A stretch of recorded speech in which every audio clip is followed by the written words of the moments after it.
I joined the group back in 2015, and I left last year. It hasn't been a year yet. In June will be a year since I've left.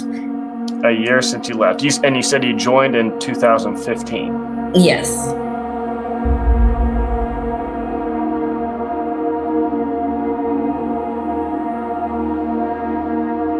My experience and my story is a little bit different from most people, I would say. The funny thing is, and I was kind of reluctant to even do this because I was previously in a church, which was another cult. And I was there for, I think, about 3-4 years. And towards the end of that, it was just a lot of chaos and just not where I needed to be, period. And so I remember asking God, like, to make a way for me to leave, because it was like we've dealt with a lot of spirituality. Like, that one was like kind of worse because like I thought I was worshiping God, but really I was worshiping Satan type of cult. And so when I finally got out, the people that I knew, were still in that cult.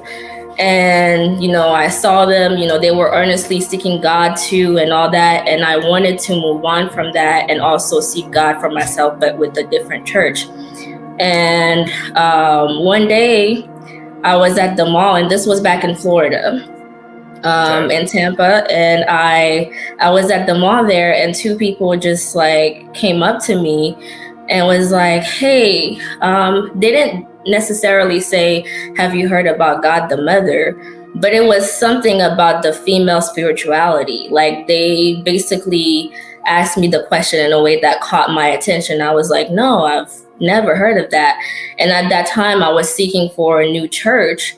So I was like, why not? They invited me to Bible study. So I was like, why not? And I went to Bible study, and that's basically how it started. Okay. Do you mind telling what the name of the other cult is, or is that something you would? Celestial Church of Christ. Celestial Church of Christ. I haven't even heard of that one. So yeah, they're small. They were based from derived from Africa.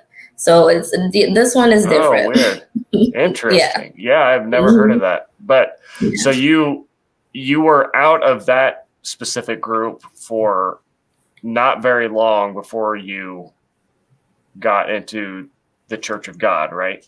Correct. So I guess what kind of happened at that initial Bible study? Do you remember kind of what you went over and kind of what were your feelings about it at that point, and why did you decide? Obviously, you decided to become a member. So what was it about that initial meeting or the following meetings that made you want to stay in that group? Yeah, mainly because I was looking for a new church home. But I remember the day that the first day that we went, it was actually me and my boyfriend at the time. We both went, and it was a Sabbath day. I didn't know they were having I didn't know anything about the Sabbath or anything like that. So when we pulled up at the parking lot, it was like a lot of people, and we dressed casual. But then we saw like people were dressed up in suits and all that stuff. And we're like, I thought she said Bible study. Like, what is this? Are we at the wrong? I mean, it just caught me off guard. So then so we went in, and we got to go through the third service. So the third service, it was kind of, I saw some similarities with like the first church that I was in, because like they also separated men and women. So when I saw that, the men were separated and the females were also separated, I was like, okay. And they also covered their heads. And I was like, okay, that's something that I was used to. But then when they started singing new songs, and then they started saying mother, and I was like, mother who? And so I just sat through the whole service, and after service, that was the first thing I asked. I was like, so you guys are singing about Mother. Who is this Mother? Is this Virgin Mary? And they're like, no, we're about to study about her. And the first study that we did was the secret forgiveness of sin and Christ unsung home. And that blew my mind. And then, I stayed there for like maybe 3 hours. We were just like literally studying. Yep. We studied about the Sabbath. I didn't know about the Sabbath. And we studied about Mother. And that same day I got baptized. Okay. So you found their doctrines compelling? Yes, very. Okay. So I guess, and this might be jumping a little bit ahead, but I'm curious at kind of what point in your journey, I'm trying to ask more members of this because I'm just curious kind of as far as what I'm doing with this channel, what sort of impact that's having. And so I'm curious, at what point did you come across Great Light Studios? Were you still a member when you first came across our videos? And I guess what was your reaction to them at first? The funny thing is, I was never like, I was the obedient one. They always told us not to look up on the internet. Even after I got baptized, I looked up the church, but I didn't see too much about the church that was like alarming. So then like during the years and all that stuff, I got more indoctrinated, and they told us not to look up online about things about the church, yada, yada, yada. So I never did. And I remember, Mother used to say, basically looking up online is like giving Satan a kiss on the cheek or betraying her or something like that. So yeah, I never wanted to look online anything about the church. But it was during the pandemic. Where like things started to shift, because we were not at the church anymore. I was not at the church every day to be like indoctrinated, like doing the same things over and over again. Like I actually had time to reflect on myself as an individual outside of their influence. And on Instagram, I actually followed the hashtag WMSCOG, and I saw you on the hashtag, and it was nothing positive. So I remember blocking your page, so I would not come across it anymore. But I don't know, like it was just when things just didn't start making sense. And I came across your YouTube video. I watched more of your YouTube videos, but I watched a couple of Mike Winger, I think that's his name too. Yep. But yours were more compelling because it was people like me, like members, like I was listening to their stories, even though I didn't know them, but I knew exactly how they felt and what they were going through, and I could relate to that. So it was mainly like the members sharing their story that like kind of like woke me up, basically. Wow. Do you remember, was it a particular member's story, or was it just sort of a conglomeration of a bunch of them? Is there one in particular that sticks out to you? Kelsey's and Jordan's. Okay, Jordan Young and Kelsey's. Okay. And Kelsey, yeah. Good. Well, they'll be happy to hear that, I'm sure. Yeah. So what was it about their stories, I guess, that resonated with you? With Kelsey, it's just her, like the whole thing about being burned out and her constantly giving, and with Jordan, he was in a higher position. He was a deacon, I'm sorry. So for me to hear that from someone who was in a higher position in the church, and all the things that he basically gave up for the church and the things that he had to do. And that's kind of like, that's where I was heading, basically, because I was in a house church. I wasn't in the big buildings. I was just in a house church. So I was being groomed to become a group leader. And I saw like how they were basically trying to, I didn't want to become a group leader. I felt like being a group leader is just trying to be in everybody's business. And that's not me. Like that has nothing to do with me. So I can relate with like the stories that both of them shared and how like it reflect with what I was going through at the time. Okay. So what were, I guess, then some of those experiences? Can you share some of the experiences that you had in the church, some of the things that you saw that bothered you? Yes. Oh man, it's so many of them. Yeah, I bet. Well, the first one is like I said, I was in a house church and we were small, and I was the first member of that church since it got established. So they wanted me to become a group leader. So I would study, preach, practice, go preaching. I was a faithful tither. I was basically doing everything that, according to the Bible, that I was supposed to be doing. But since we didn't have a group leader, and I was basically the perfect candidate to be like a female group leader, and I would see what my church leader would do, and I'm like, I don't want to do that. So I would purposely not want to finish my sermon books so that I would not hear, oh, you're a group leader now. Now you have to like keep tabs on what everybody's doing, what's going on in their lives, like just their personal business, because she was also doing that to me. And I didn't like that.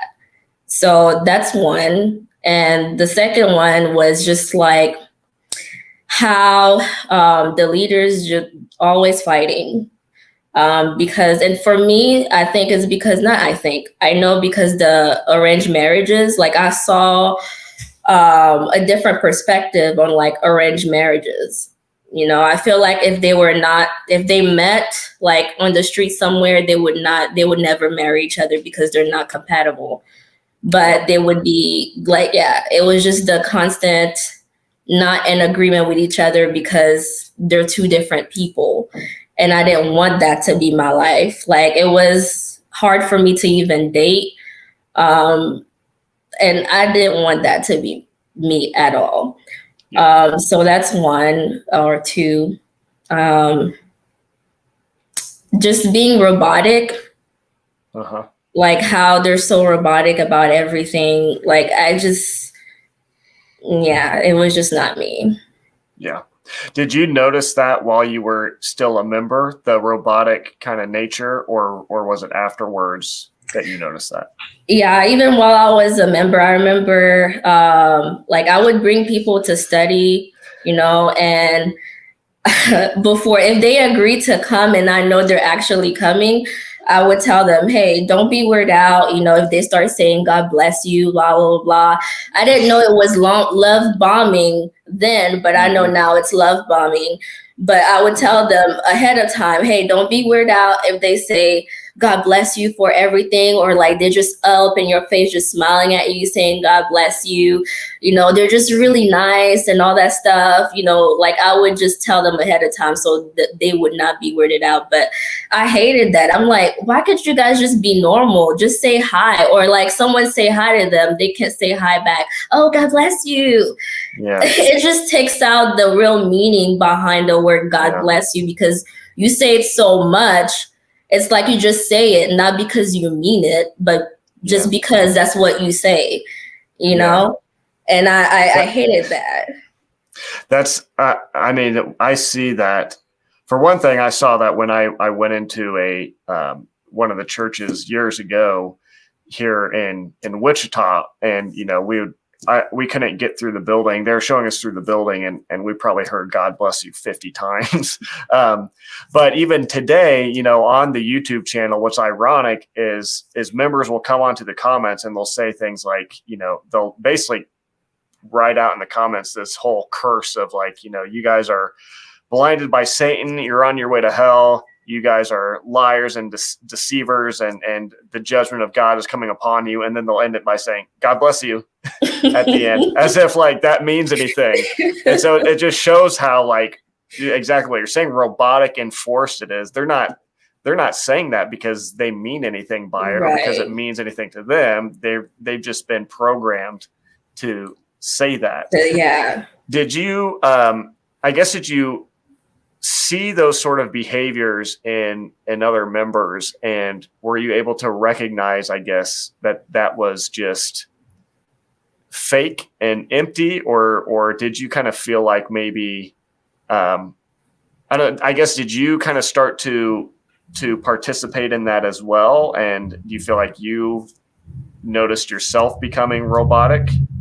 Yeah, I was one of them. Yeah, because since I was the first member, I was there for like since the beginning, you know. So basically, I would mimic what they would do unknowingly, and sometimes like when I'll catch myself doing it, I'm like, okay, like just try to act normal, you know. But then I became robotic at the same time, because when you're so indoctrinated, you become that. It's not even you anymore, you know? It's like my personality versus the things that they've instilled in my head, or like constantly fighting with each other, you know? Like I want my personality to come out, but at the same time, I'm so like indoctrinated that I don't even know who I am, if that makes sense. Yeah, so it's like, yeah, I just go with it. Yeah. You do develop sort of this alternate identity in the cult. You have this whole separate person that you become, and you kind of learn to suppress that person who you really are. And so how did that work itself out, I guess, in your life? I didn't have any friends anymore. My family, it just made us even more distant. Like I'm a shy person. I'm a very shy person and awkward at times. So the awkwardness was like times 10, at least for me. But then the shyness, not so much, because like I had the courage to just go in front of random people and start preaching to them. But then because, you know, when I became so invested in this, like my whole life revolved around this church. So, you know, my friends, I would try to preach to them so much to the point where like they don't even want to talk to me anymore, because they know what I'm about to say. And even when I'll try to like just have or pretend to just want to talk to them, there's nothing for me to talk to them about, because like in my eyes, I'm like, I need to save you. I need to save you. So like I would pretend to just wanting to talk to them, but really I'll just try to catch them so I can preach to them. So yeah, I had no friends. My family members, I come from a Christian background. My dad is a pastor. So that itself, yeah, is just a lot of disconnection. I was disconnected from everything and everyone. It was just me against them. Did you have any discussions with your dad? Did he ever kind of try to have discussions about the Bible and differing opinions about how to interpret different verses? No, not really. Towards the end, I know I tried, because I wanted him to actually come to a study, but then like I thank God it never happened. But I never did, because like in my eyes, I grew up in church. And I think that's what a lot of people who are still in the church can relate to, like the us versus them mentality. The fact that I grew up in church, like I've experienced everything that, you know, Christians, you know, I've experienced Christianity the way that most people would say, okay, this is how the Bible or everything should be or whatever. But like for us, it's like, well, we've experienced what you're trying to tell us we're doing wrong, but you haven't experienced what we're telling you that you're doing wrong, if that makes sense. Mm-hmm. So it's like, I've been through it, but you haven't been through what I've been through. So how can you tell me like I'm wrong, if that makes sense. Mm-hmm. So that's what you felt about your dad and having discussions with him or other Christians even. Basically, yes. And, I've studied the watch out for false prophets so many times. I remember at the beginning, it didn't really settle well with me because I'm like, I know my dad. Like, my dad is the most generous person. He's so he's so selfless, basically. That's not my dad. Like, he really wants people to be saved. Like, he's a genuine person. But then because it got so beat up in my head, like, I actually came to like accept that my dad was a false prophet. And that was like something that was really hard for me to. Wow. Yeah. It kind of takes you to a place where you can't even really see the people in front of you, the people that you love. All your relationships begin to have to be filtered through the World Mission Society Church of God lens. And so kind of like you're saying, you can't see the person anymore. You just see a project, or you see either somebody who the church teaches you to demonize and to say this person is evil and they have some underlying, satanic influence or something that's going on where they're just bad and dangerous, or this person just needs you to fix them by showing them the gospel and getting them to join the church and whatnot. Yeah. So, it just kind of disconnects you, I feel like, from being able to have real, legitimate relationships, which is, hard and probably something that I hope that now that you're out, you're getting some of those relationships restored. Yeah, little by little. And that's another reason why I wanted to do this, because I'm sorry. No, it's okay.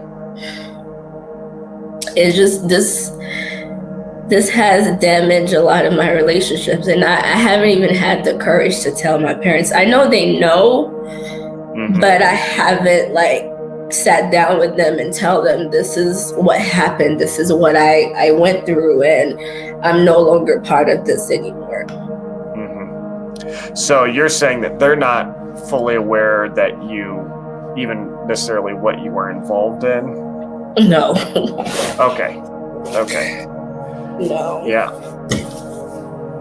Well, that would be, no, you're okay. That will be big news for them to learn, but also a lot of relief to know that you you found your way out of it.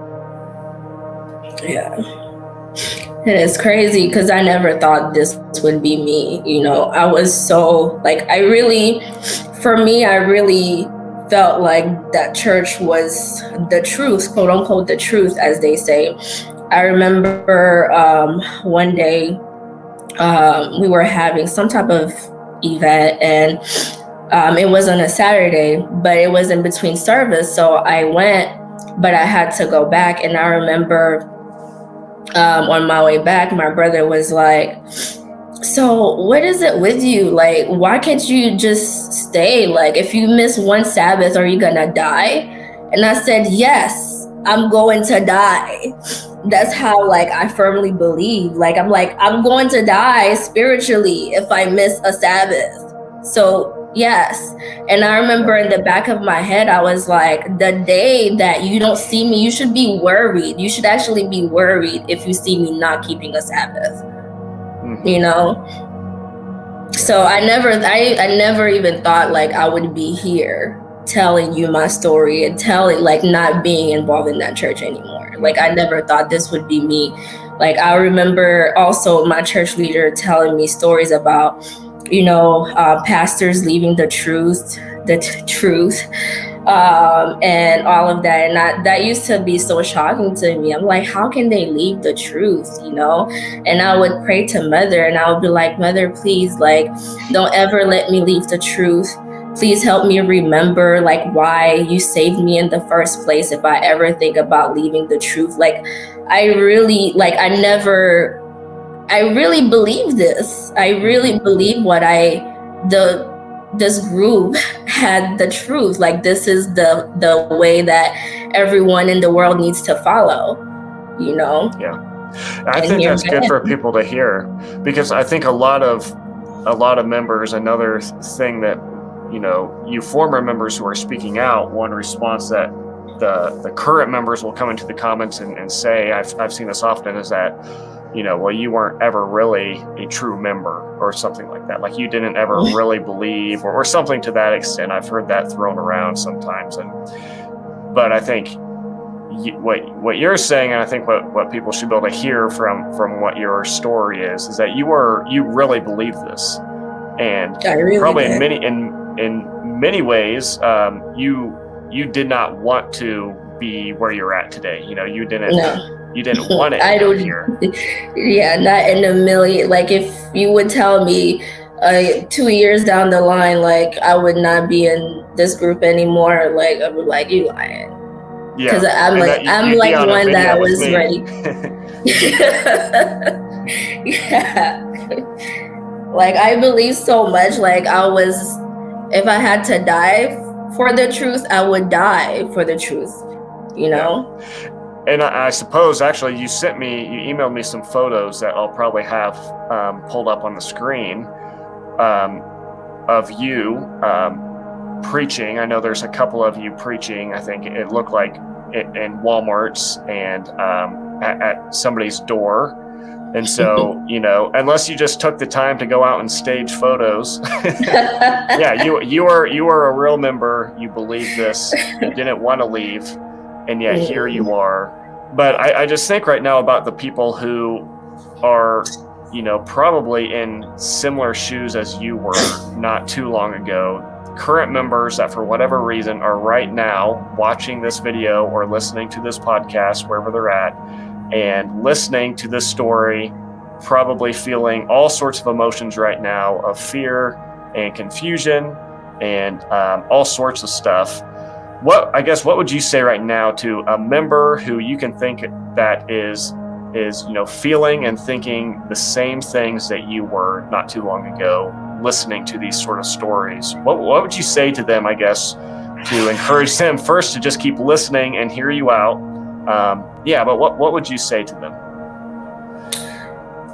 I would say, listen to your heart, like just leave. But I can understand why some of them are hesitant because for me, and that's probably what some of them are feeling too, there was like different stages of that went on that led to me leaving. So the first one, I had, you know, my doubts and things that were not making sense, and they knew about them and all of that. And so my spirit was gone. Like I would be keeping Sabbath and third days. I was just basically doing it out of routine. But then as soon as service was over, like I'm out. Like my spirit was no longer there.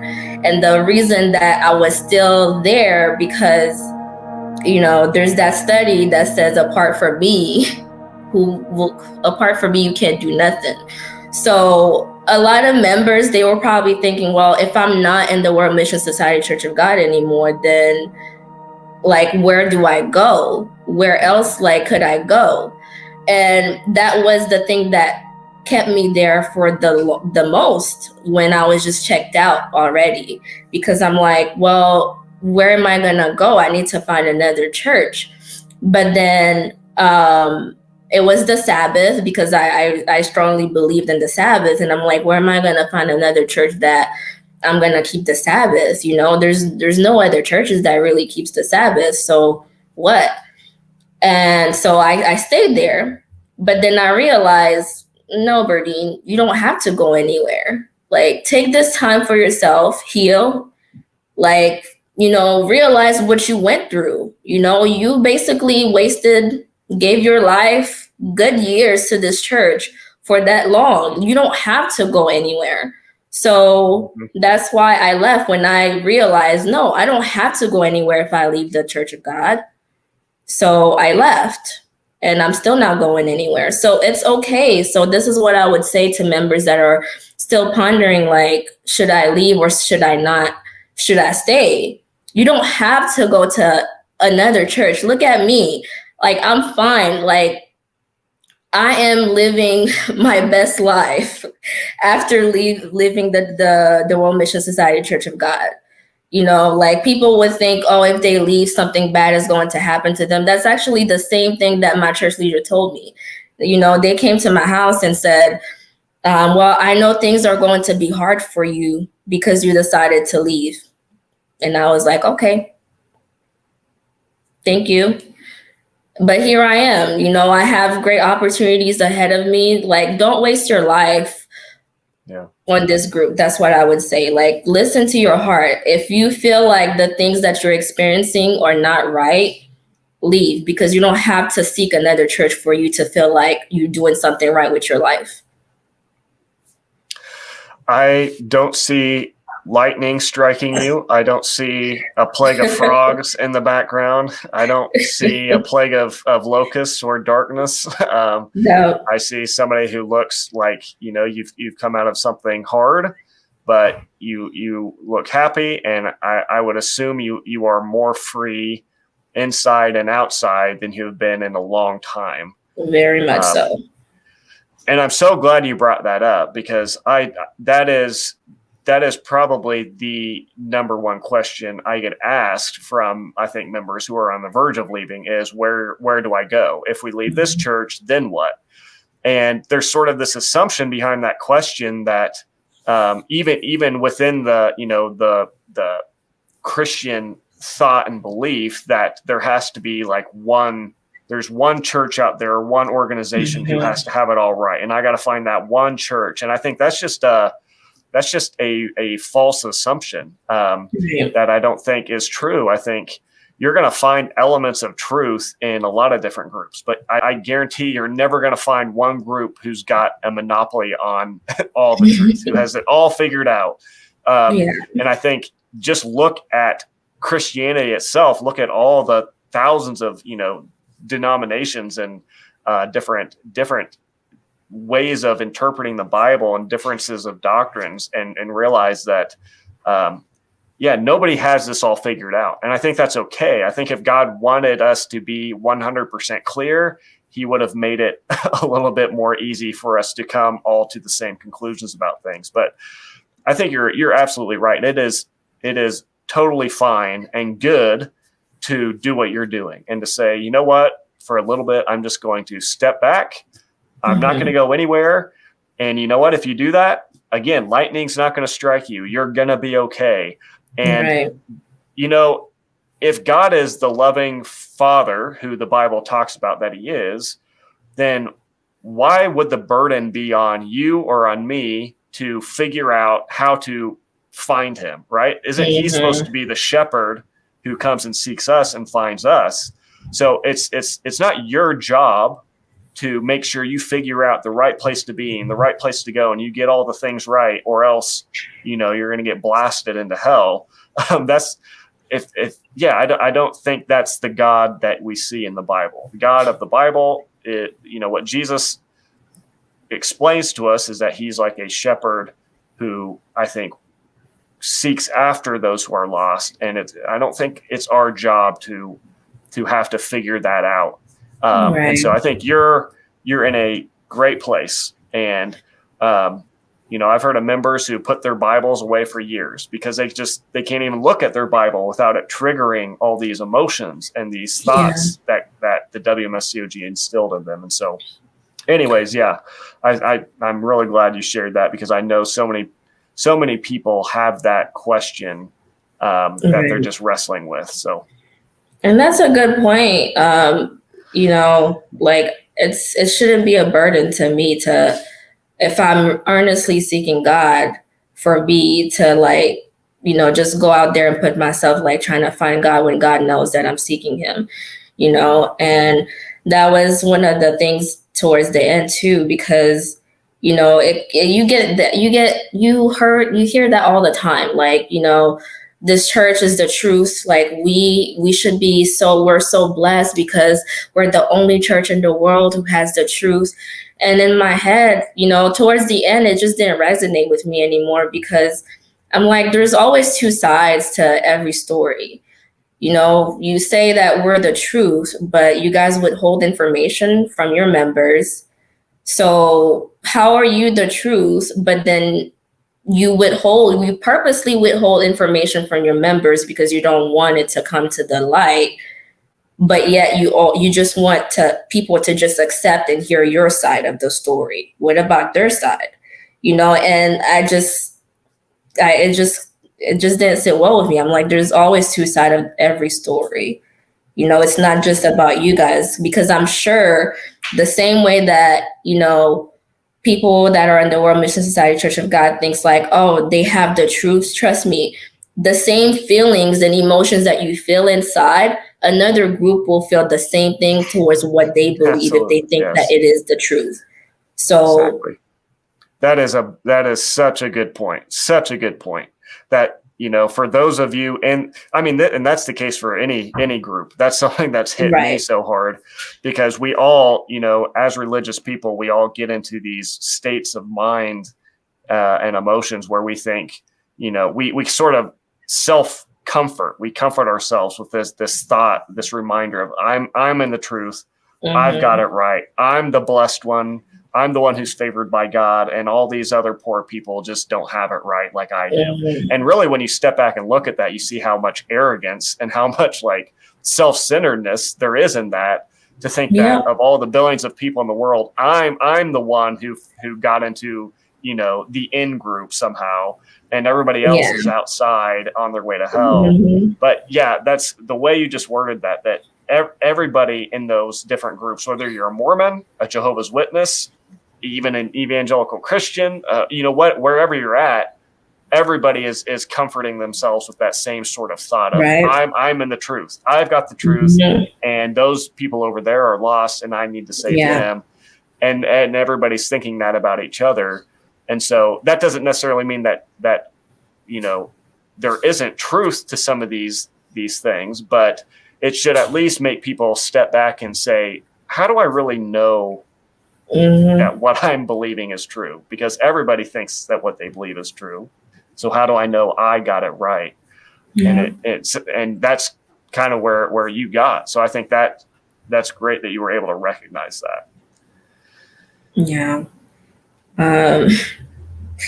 Yeah, it's just so much. Like I never thought I'd be in this position. Even till now, like I haven't opened my Bible. Like all the stuff, like I have a World Mission Society bag, and all the stuff that I have, like they're still intact. Like my veil, my new song, the Bible, all of that. Like I have not yet to open a Bible because like it's still fresh to me. I cannot hear a verse without thinking about how they would like interpret that verse.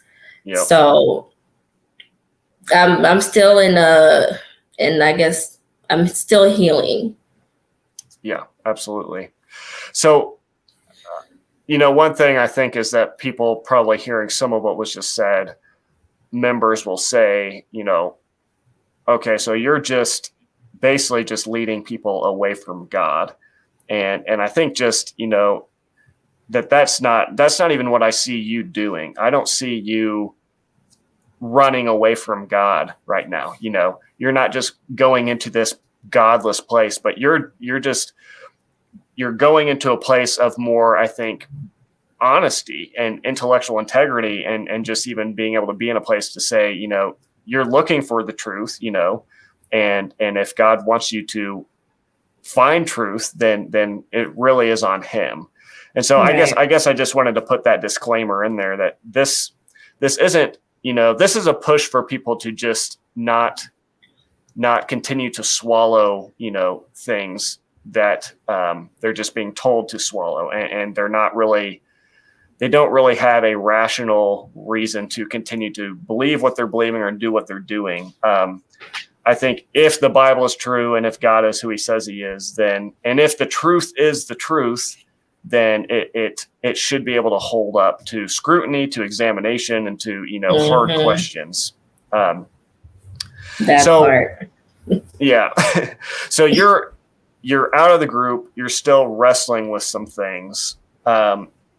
What's been like the hardest part so far of being out? And I guess what are some of the things that you feel like you have gained some healing in? That I've gained healing in? Yeah. Honestly, I wouldn't say just me being able to talk about it and accept that I was in a cult. Because I remember preaching to certain people sometimes, like especially people that are close to me, and they would tell me, this sounds like a cult. And I would tell them, no, like that's what a lot of people say, but it's really not a cult. What is a cult? And for me to come to term that, yeah, Berdine, you was in a cult. That's like a lot for me, and I'm okay. So I'm accepting that, and I'm moving forward from that. So that's one. And the second thing is just accepting that I can't get the years that I've lost back. At least I'm out now, and I have a chance to really live my life and not really feel like I'm in bondage anymore. Like, because that's what it felt like. I was constantly just trying to prove to God how sorry I am for whatever that I did to him in heaven that I don't even know, Right. And, that makes me bitter at times, that still makes me bitter. Yeah. And you're totally justified to feel, I mean, that I can hardly contain emotions sometimes listening to your guys' story, because that kind of, it's just abusive, that sort of, wherever it exists inside a religious system, that sort of doctrinal teaching that gets put in people's minds, people who are in susceptible places in their lives where they can be told, a certain theological propositions that basically lead to conclude that if I don't behave in ways A, B, and C, I'm going to end up in an eternity of fire, burning me. And then I've listened recently to some of Ju Chol Kim's sermons where he goes into gory detail about what hell is like, which is just such a load of baloney. But it's abusive. I mean, there's really in every aspect of the word, that's what it is. And so in so many ways you were spiritually and emotionally abused. And so it's totally okay to feel whatever you feel after that. Yeah. And I know, especially right now with the quote unquote war that's going on in Russia and Ukraine, I know they're using that, like they are on that. They're using that to get people in, because I did it when Trump was president. I was using that to scare people and to like really come receive the water of life. World War III is the last war before, God comes back. So like now that, there's rumors of war with what is going on right now, I know like they're using that a lot. Like they're using that to their advantage right now. So just beware for people that are hearing this. Don't be surprised. So would you say then that you recognize or saw as a member how they relied on fear as a motivator? Yeah, I did it. I did it unknowingly, but yeah, they use that a lot, fear, fear. Yeah, it's a very useful tool to manipulate people and to get them to do what you want. if you can get them to be afraid of something and then convince them that you're the one who has the solution to whatever it is you've now convinced them to fear, especially when it's some obscure thing, like going back to what you were just mentioning, this supposed sin in heaven that like you just said, you don't even know what it was, but they kind of start out with laying this guilt trip on you just to tell you how terrible of a person you are, how these horrible things you've done, so that you kind of get in this position of feeling this guilt, like you have now this debt you got to pay back somehow. And then you're just kind of willing to do whatever for this, elderly Korean woman in South Korea and this dead dude who, didn't believe 90% of the things that this church teaches in the first place. It's just crazy to me. Yeah.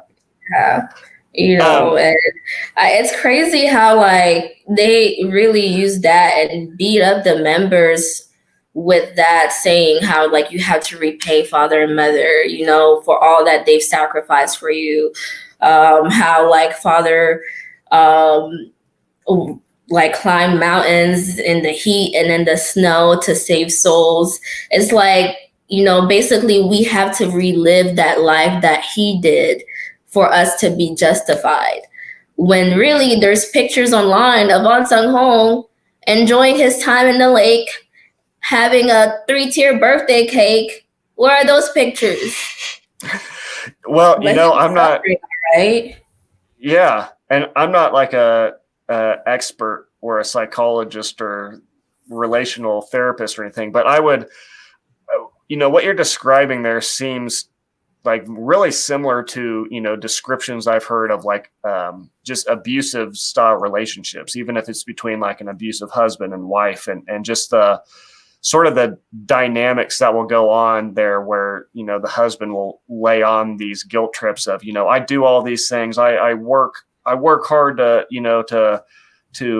provide for this family and whatnot. And kind of uses this sort of guilt trip to justify and convince the other one to remain in this relationship, even if he continues to, even in the midst of the abuse that might be going on there. And so, that really what I feel like what the Church of God is doing with that is no different. It's just sort of another, more large scale version of something like that, where guilt and, all that guilt is kind of just used as and fear manipulative tool.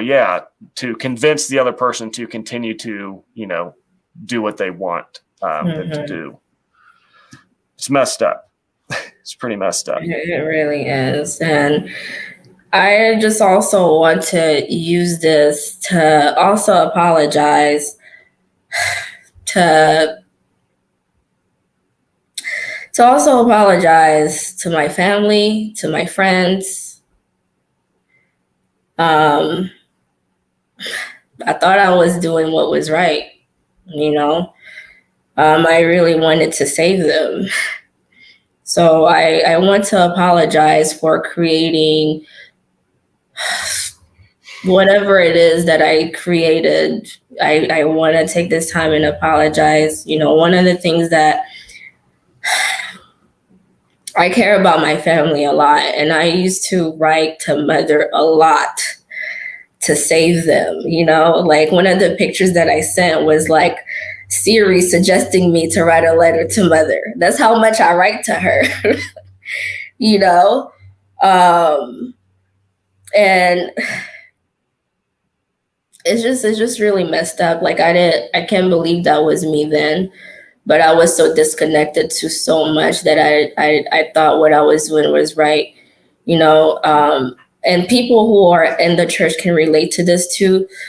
You yourself, you sacrifice so in hope that you will save your family through your sacrifice. One prime example, I remember it was a Sabbath day and my 2-year-old nephew, I think he was 2 at the time or younger, I'm not sure. He was sick and he needed to go to the emergency room. And I guess I was the only reliable person to take him to the emergency room. I flat out declined. I said, no, like I can't take him to the emergency room. And I love my nieces and nephews. Like, like for me he's 2, and in my head, I thought I was doing the right thing, because I had to keep the Sabbath.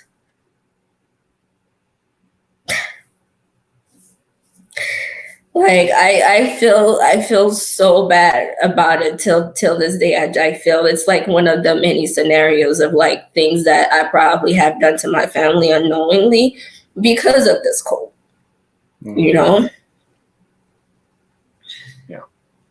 Well, there's no, I think there's very few members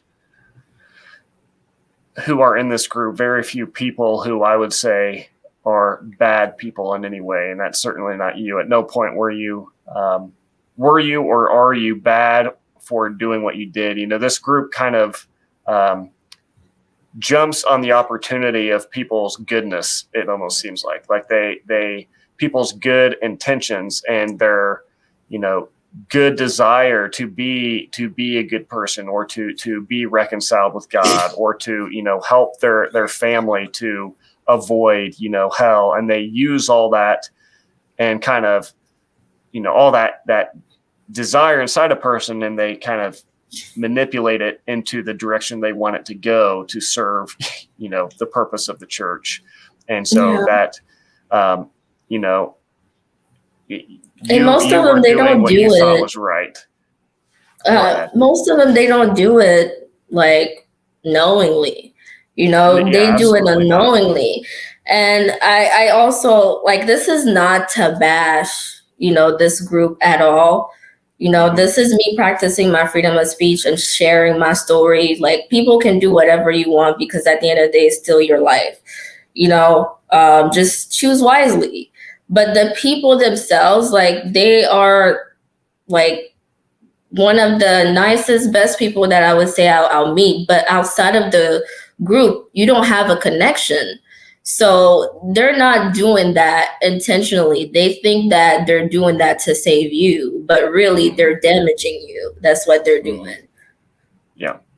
Even as an example, those who are going out and preaching, and going out, and many people will be annoyed by when they're approached by these people, and they're not, though, doing so, out of any other place, but for, I think, in most cases, a genuine concern for the people they're preaching to.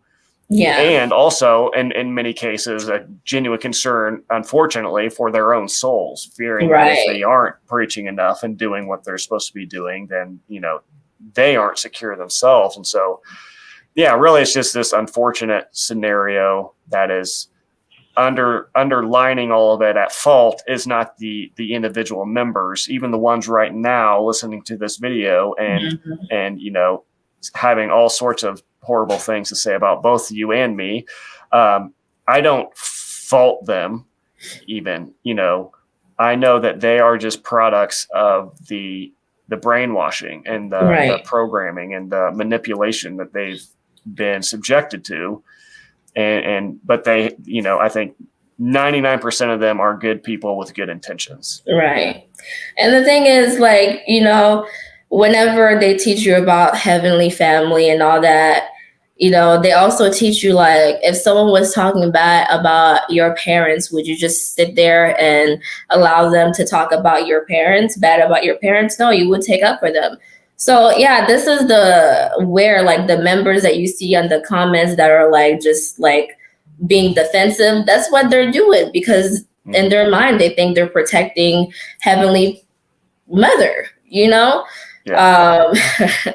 And another thing is, when I started watching your videos before I decided to leave, the verses that you guys use, and this is what makes it so complicated, because it's not that we don't know those verses that you guys use to like tell us, hey, you guys are wrong. No, we know those verses. Like, we'll probably find those verses before you do. But it's just the way that they interpret it and the way that it sticks to those members. Like, we hear what you're saying, but we know how it's interpreted to us. So that's why it's kind of hard for like a member to hear what you're saying and really give thought to it, because they already know what you're saying, if that makes sense. Yep. Absolutely. Yeah. Yeah. And that's why I feel like I would say probably the vast majority of people who are like really significantly impacted by the videos, it's a lot less about me, and it's a lot less even probably the moments where it's just me talking about the Bible, and more like your story where you're hearing the personal stories of other people who have walked in your shoes, who have been where you've been. And because that's a whole other level of just that testimony or that witness being just a whole other level of compelling and meaningful to you. Yeah, that totally makes sense. So go ahead. Did you have something? No, sorry. Okay. Well, I was going to ask you, you said that one part that's been difficult for you coming out is now like you're kind of finally coming to terms that this is a cult. Mm-hmm. And so you said that kind of in the past, when your friends would say, you know, this sounds like a cult, you would kind of defend it and say, you know, well, what even is a cult, and so on. And so I guess, again, going back to, I know that there's going to be members listening, or even, you know, half members who are kind of half in and half out at this point listening, but are probably going to have that same sort of like defensive response come up in them when they're hearing us, you know, reference this group as being a cult over and over again.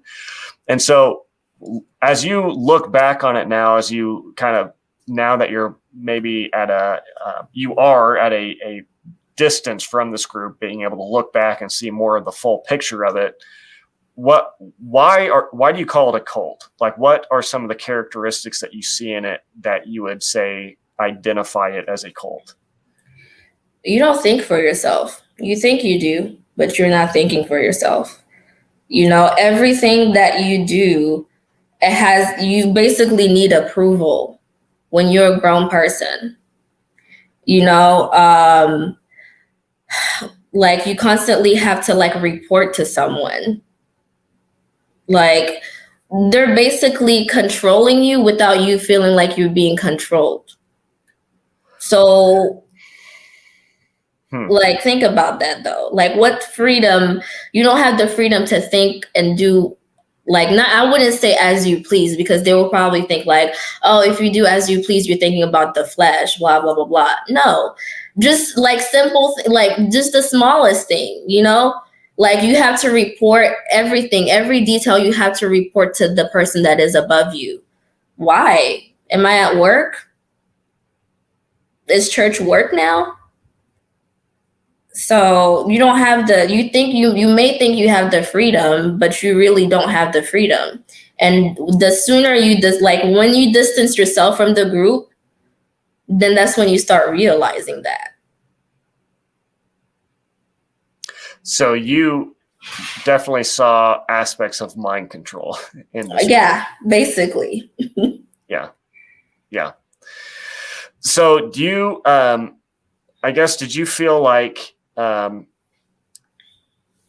the WMSCOG, you had peace, assurance, you know, all this work you were doing, you're talking about kind of having to constantly worry and do all that you could do, try your best and put in all your time to make sure you were proving how sorry you were to mother and father, and basically trying to earn the wages of forgiveness of your sins.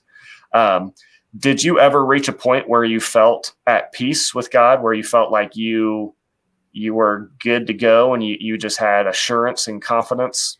I did. I really felt like if I died today, I know where I'm going. And I would be like, and even the young adults, like they would be like, you know, Father, please come. You know, they're ready to go. And that's how I felt. That's how I felt then. I remember when I watched Edgar's testimony with you, and how for him, you know, it wasn't until the end he felt like he didn't have that peace. But, you know, and to me, I'm not saying I'm an atheist. You know, I believe in God. I wouldn't be here. But that's what really bothers me even till now, because like, it's hard for me to relate to the Christian God. if I'm being honest, because I felt that. I thought I was good. Like I felt that in my soul. Like if I die today, I know I'm going to heaven. I felt peace, at times like it would just be me and I'm talking to God. Like, I'm talking to Father and Mother, and just be having those conversations with them, just praying to myself, praying to them, like trying to build up my faith. Like, yeah, I felt that, and it's still fresh. And that's how I can, like, I don't know if you can feel the emotions that I'm feeling because it's still fresh. I remember how I felt. So that's why it's hard for me now to like relate with the Christian God, because like for them, they believe Jesus, and there's no other way other than Jesus. But that's how I felt in the World Mission Society Church of God, if that makes sense. So how can you discern exactly if both are kind of having these same sort of experiences? Right. How can you discern that one has got it right and the other has got it wrong? Yep.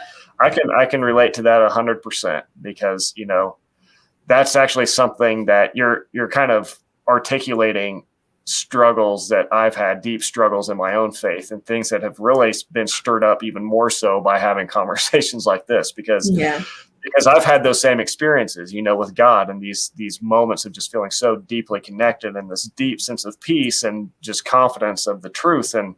But then I've looked over at people like you who are in a completely different belief system, supposedly having the same or at least very similar things and the same sort of level of confidence about what you're believing and sort of the path you're in. And so it just kind of becomes this thing of like, is this just kind of a big, guessing game then? And I do think there is something to getting down to, differences between, okay, well, both in any sort of system, whether you're in an Alcoholics Anonymous class or a religion or anything, can have certain experiences of peace and emotional responses. But I think what matters to me, and I guess what's continued to make me look at Christianity and still take it seriously, is looking down at the bottom of those, and I guess what I'm trying to say is I don't think we should base our faith on those experiences. And I think that's what gets a lot of people in trouble in a sense, thinking that, okay, since I had this experience, therefore that proves that what I'm doing is right. That's right. Yeah. Mormons base their whole, trying to get people into the faith by saying, go and read the Bible and ask God to give you an experience that tells you the Book of Mormon is true. And so I think the basis of truth has to be more than that. It has to be what's the grounding of this belief, And so I guess with Christianity, at the bottom of it, it's a claim about a historical event. Christianity rises or falls on whether or not a Jewish man walked out of a grave 2,000 years ago. If that didn't happen as a historical fact, then, my feelings and your feelings about any of that don't really matter because it's false. And so I guess when I examine the WMSCOG claims, for instance, against, the claims of Christianity, which Christianity at this point is such a loaded word with so much baggage, I don't even like using it really. But I guess being a follower of, this Jesus guy, I guess I see that's one thing I still see a difference in, is it seems like at the basis of the WMSCOG, you can unpack it and see like, man, this thing is not, it's sitting on like rusty legs that are just, there's nothing there. Yeah. And so I don't know, people would say there's nothing there with Christianity as well. And that's not a discussion we're having, but I definitely interesting thoughts that you're sharing there, stuff that I can relate to. And I'm in a deep process of wrestling with all those things myself. So, man, it's tough, it's tough. Yeah. Because belief in God is such a deeply important thing, and it sounds like it has been your whole life. It is, and the part that still gets me is that I didn't ask to be here. If I had a choice, just like, they claim that we all have a choice, I would choose not to be here. Leave me where I was before you decided to create me, because now it still feels like I have to prove something when I know deep down in my soul, I'm a great person, my heart is pure. I don't have, I wish everybody to be great, for everyone to be great. So now I didn't ask to be here, one, but now that I am here because of a sin that Adam and Eve committed, supposedly, now I have to suffer. And this is another reason why, at the beginning, I used to wrestle within myself. I know, the World Mission Society Church of God is wrong. Their doctrine is wrong. But then, I used to question, am I making the right decision? Did I make the right choice? But then I would think about all the other things that are just proven false. And I'm like, yeah, I made the right choice. But then I would think again, then, why am I here? Is it true that I did commit a sin in heaven? Things like that. So, and that's why I still feel a little bitter till this day, because again, I didn't ask to be here, but now I am here, and I have to prove to God something so that I can go to heaven. Yeah. Yeah. No, It that doesn't make makes sense to me. Yeah. I'm not saying that makes sense. I'm saying what you're saying makes sense, by the way. But yeah, I think, and that's something that I would say that's, there's in Christianity, that would be called the doctrine of original sin, that for the most part, even from a biblical standpoint, I would reject that notion that, because Adam and Eve sinned, now I'm guilty because of something they did. And I think that that's one, just false on just rational moral levels, but also on just a biblical basis. I think that that's not even what the Bible teaches. I think the Bible certainly does not teach anything about, us being guilty of some supposed mysterious sin that we committed in heaven. Mm-hmm. It's just crazy. The WMSCOG, who claims to be, have the truth of God and so biblically based and solid. I mean, I'm still waiting for the Bible verse that tells us that we sinned in heaven and that's why we were sent to earth. I think they use the verse in Revelation where it says, Satan was thrown down and all his angels with him. So yeah, that's us. That's okay. What they use. Yeah. Well, I could just as easily say that was all the stray cats that were picked up by the Humane Society in the world. I've got just as much evidence to say that as you have to say that it's us. So. Which makes a lot of sense, because that's what made me start thinking about what sense does this make? Again, going back to heavenly family and earthly family. So it's heavenly family and earthly family. Okay, that makes sense. Do we have heavenly uncles and aunts too? Yeah. Why is it just subjected to just heavenly parents? But, that's a copy and shadow of what is in heaven. Yeah, that's a valid question. A valid question that remains unanswered. Which will remain unanswered. That will remain unanswered. Absolutely. But, I think, for... I know this is an interview about you, but I think I can just relate to a little bit of even where you're at with what you're saying with faith. It's just kind of this, difficult situation to be in where, faith in God is such a valuable part of your life and has been. But at the same time, you see so many issues with, at least issues with many of the beliefs that you've come from. Mm-hmm. But then, at least for myself, I have a really hard time of thinking that I could, even on a rational level, take a step into something like atheism to say that there is no God and have any sort of confidence in that. I don't feel like I could wake up and look around at the reality I'm in every day and say that there's no, at the bottom level of it, there's really no meaning. There's really no purpose. There's really no good or evil. Those are all just, there human constructs that really, it just feels like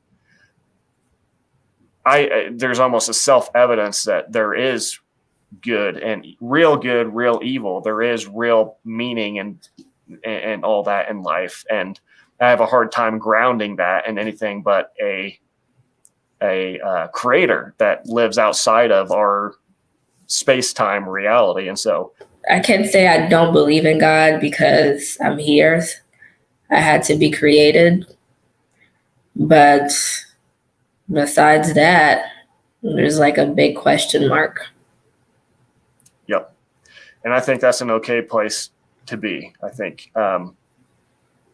Yeah. And I hope you can learn more and more to relax and let your mind kind of be free from all the doctrines that I think have plagued you and plagued so many other people. And I know still have the opportunity at probably times to come in and kind of make you feel, I guess I wonder if you could relate to that, because I know other members, even years out of being in the Church of God will still have moments of hearing a verse or hearing something that'll kind of make them feel fearful and say, oh, did I make the wrong decision? Am I going to hell and all that? Do you feel like you still have those moments?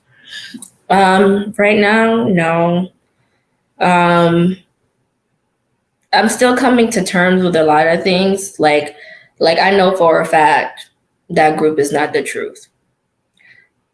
So what I'm focusing on right now is just taking life day by day, Again, I know like within me, I mean, I have my flaws, but I'm not an evil person. So I don't know. I guess we'll just cross that bridge whenever we get to it. But right now, I'm not there.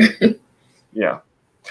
I kind of find myself resting in the kind of idea and the concept that, again, I think if anybody has something to say about God, I still think it's Jesus. And when I think about Jesus and how he talked about God being a God who's merciful and, even on the wicked and the unjust and people who don't love him back, and he still loves them back. And this idea that God is a father, a loving father who gives freely. I guess I find comfort in that if I believe that, God is, if God is like a father, then I feel like there's nothing to fear about being in a place of being uncertain and having a lot of questions and not knowing exactly where you're at and where you're going. Because if God is a good father, then again, I think the burden of figuring all that out shouldn't be on the child. It's on the dad. That's very true. Yeah. So a few more questions and then we'll wrap this up. But I'm curious, I guess, how, as you kind of were in the process of leaving, did you express doubts and concerns to leaders or other members? And then how did they respond to your questions? I did. Like the pictures that I sent you with me in the veil, when we knew basically we couldn't keep service anymore at the church. I mean, face to face anymore. And we had to keep them private service, basically. I was still that, Sister Berdine, who's in the truth, following father and mother, and you can actually see that on the picture. Because for every service, we have to take like a picture before service and send it to our group leader.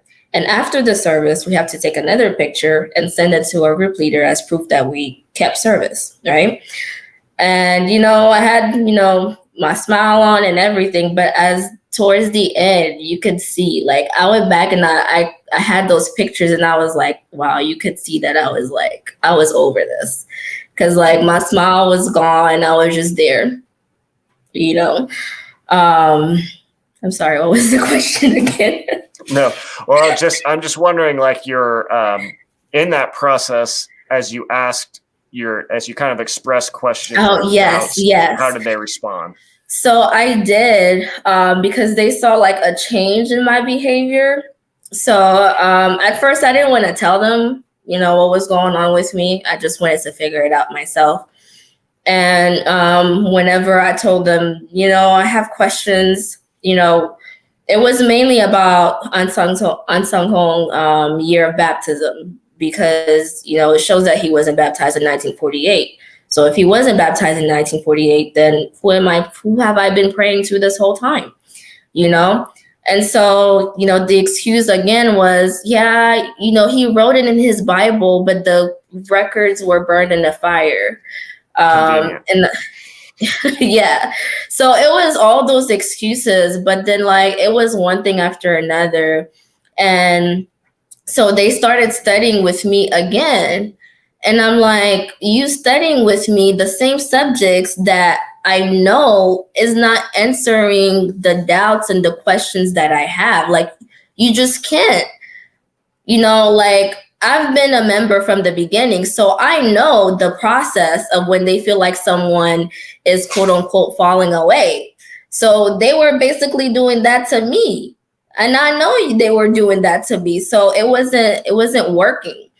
And they were just like, yeah, you can just tell us, ask us, blah, blah, blah, blah. And I did, but at the same time, I feel like there was no point, because I know what you're going to do. Like, I've been there, and it got to the point, I remember the sister, the leader, she kind of expressed, it wasn't like really frustration, but like I felt it was frustration in a way, because it's been like months and I still wasn't back to the sister Berdine that they knew. It was just like, I'm just here.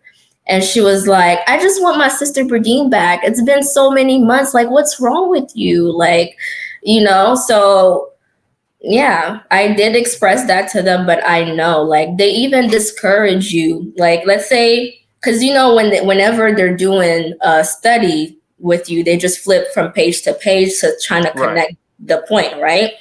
They discourage you when you're studying with them, or when you're listening to a sermon, for you to keep reading the Bible. So now I see why, because they don't want you to see the full context of what it is. It's like, okay, if they say we're just going to read verse 4, then read verse 4 and stop. If your eyes keeps wandering around and they see that, then that's a problem. So you said they discouraged you from reading the whole context. So would they like explicitly tell you, hey, don't just read this verse, don't look at any other verses around it? Or what did that look like? No, they wouldn't tell you like in your face that, no, just keep reading it. But then like it was just like slick little comments, or like slick little like side notes, like as if that was like a bad thing. Yeah. Just to try to get you to stay on, the verses I mean, because, you could use their methodology of studying the Bible and prove that, God is you could prove that God is actually a giant chicken that lives in heaven, and the only way to get saved is if you believe in his feathers or something insane like that. I mean, you could use the Bible if you pick and choose verses and then just kind of string them together like they do. I mean, you could come up with anything. And so, it's a delusion to think, as members have been convinced of, that this group has some sort of profound, deep knowledge and understanding of the Bible, because they just don't. They don't. But at the same time, you can, like, if you, at the same time, you can see how, but it's not, I've come to the conclusion that they're just a church of analogies. That's really what they are. They have a lot of analogies that make sense. So then you're like, oh yeah, but yep. I was there, like when studying about the seven thunders, and you're like, whoa, like, oh, I was there. Yeah. They're good at what they do, just like a magician is good at what he does. And again, manipulating the situation to convince you of a reality that is not actually there. Right. And so they're very good at it. And so it's, yeah. So in saying that they're not biblical, it's not to, demean anybody who has believed that, it's convincing, and they're it on the surface level, especially for those who don't really have any really deep background of the Bible or understanding of the biblical context and the language it was written in, and anything surrounding that, and you're just coming into it fresh, as many members, that's kind of when they're first coming into it, they're pretty new to the Bible. And so, it makes sense why it would be convincing to as many people as it is. But yeah, it's not, if you really dig into it and you really step back and examine it, you're gonna see that there's a reason that they, try to keep you from reading the verses preceding or following the ones that they give you, because they don't want you to see what the Bible actually teaches. Yeah. Which it's very contradicting in a way, because they don't want that, but at the same time, they still do encourage you to study the Bible. But studying the Bible is Father's the Green Book and the 50 subjects, Right. So, Berdine, what are kind of your next steps? What direction are you going now? What kind of looking ahead? What's in store for you? I'm finding myself. I'm getting, finding who I am really outside of the church back, living life, not feeling guilty about anything, about the job that I have, about having to give everything that I have to the church. No, I'm focusing on me building a future for myself, outside of the church. That's great. I'm very glad to hear that. Are there any final things you'd want to say? Any last words you'd want to say? Either to if you're young, yes, I kind of have a few. If you're young, especially if you're going to college, beware, because they're everywhere, but they're looking for young adults, who don't really have responsibilities. So if you're in college, they'll be preaching in your campus. So don't take this lightly. Just know, before you make a decision or before you decide to go with this group, know what you're willing to give up, because your life is just gonna go down the drain. And your 20s are basically the best years of your life. For me, I joined the church when I was 22, 23. So, and that is just all gone. I can't get that back. And they basically will discourage you from pursuing what makes you happy. If you want to go to school for something that you're truly passionate about, they don't even encourage you really to go to school for something that you're passionate about, because Father is coming. So think about that.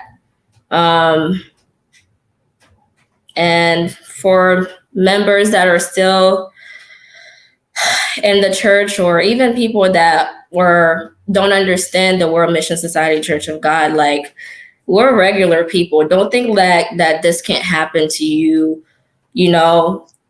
I've met some of the smartest people in this group. You don't have to be dumb for you to be trapped in this cult. This can happen to anyone. So don't think that, oh, they're just gullible, they're just this and that. No, it can really happen to anyone. Absolutely. Well, thank you so much. Yeah, thank you for having me. Continue to do what you're doing, because you may not see it, but it's people like me. It's a slow process, but it's working. And don't be discouraged. this group is a tough one. You know, one thing that made me realize, like, amongst a lot of things that made me realize, like, this is not it. You know, I seen the video of Rebecca on the Today Show. I don't know if you've seen that one, and how, like, you know, they had the hidden camera. And I'm like, what God would want you to act like that, you know? And I've also seen, like, the video of Mother talking to Diane, Deaconess Diane. And I'm like, so this is supposed to be God? Like, you know, these things are available to you. Don't be scared to go out and look for yourself, because them putting that fear into you is them not wanting you to leave. So don't be scared. I was one of those, whenever I hear mother on the phone, I would start crying. Like, I was one of those who would start crying whenever I hear her on the phone. And I realized every time I hear her on the phone, she says the same thing. Like, it's like a broken record. She say the same thing. And I'm like, that's supposed to be God? Like, you bear fruit, we're going to heaven soon, Father's coming. Like, the same thing. So I'm sorry, I'm getting off track, but yes, thank you for what you're doing. You know, it's people like you that make us, that just realize that, just think outside of the box, really. For me, it was this and the pandemic, because during the pandemic, I had a lot of time to spend with my family. And that's what really opened up my heart to just realize, like, there's more to life than me enslaving myself, because I got to be with my family and see another side of them that I enjoy. So thank you for what you're doing, and your work is not in vain.